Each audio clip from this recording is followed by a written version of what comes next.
Sex करताना वेदना होणं ही नॉर्मल गोष्ट नाहीये. खाज, जळजळ, सूज, जखम, रक्तस्राव. समजा एखाद्या व्यक्तीला प्रत्येक वेळी सेक्स नंतर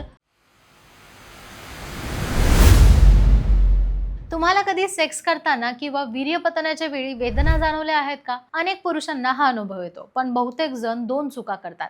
एक तर ते याकडे पूर्णपणे दुर्लक्ष करतात किंवा इंटरनेटवर काहीतरी वाचून स्वतःच उपचार सुरू करतात. पण लक्षात ठेवा, सेक्स करताना वेदना होणं ही नॉर्मल गोष्ट नाहीये.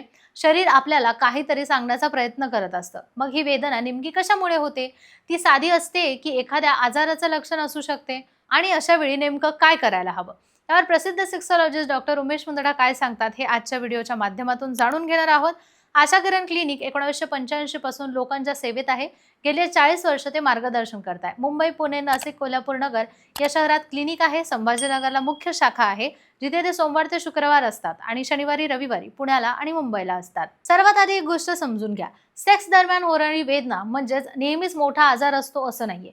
पण ती सतत होत असेल, वाढत असेल किंवा त्यासोबत खाज, जळजळ, सूज, जखम, रक्तस्राव किंवा लघवी करताना त्रास होत असेल तर त्याकडे नक्की लक्ष द्यायला हवं.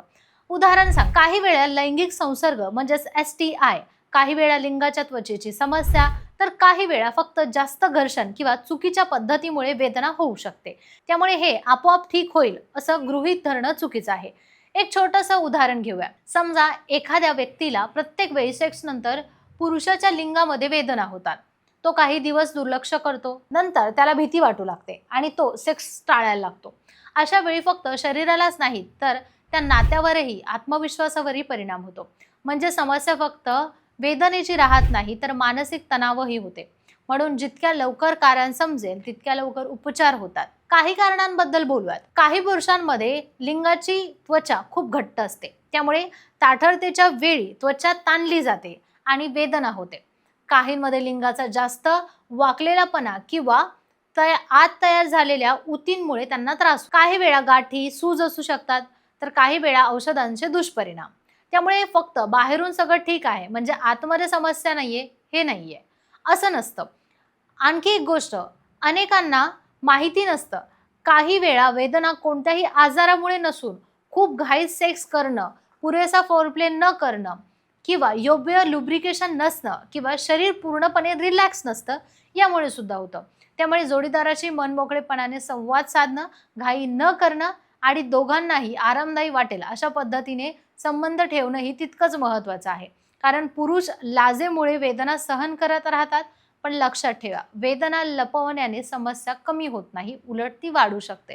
विशेषतः जर वेदना वारंवार होत असेल, ताठरतेमध्ये बदल जाणवत असेल, लिंगावर गाठ किंवा जखम दिसत असेल किंवा वीर्यपतन खूप वेदनादायक होत असेल तर तज्ज्ञ डॉक्टरांचा सल्ला घ्या. स्वतःहून इंटरनेटवर पाहून औषधं घेऊ नका, क्रीम, तेल, गोळ्या वापरू नका.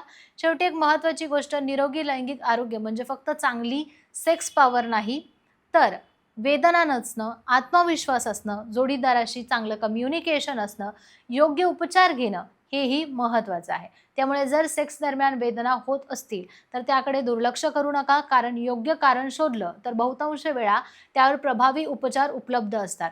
योग्य वेळी तज्ज्ञांचा सल्ला घेतला तर तुमचे लैंगिक आणि एकूणच आरोग्य दोन्ही चांगलं राहू शकतं. व्हिडिओ आवडला असेल तर लाईक करा, शेअर करा आणि लैंगिक आरोग्याविषयी अशीच विश्वासार्ह, वैज्ञानिक आणि सोप्या भाषेत माहिती मिळवण्यासाठी आमच्या चॅनलला सबस्क्राईब करायला विसरू नका. धन्यवाद.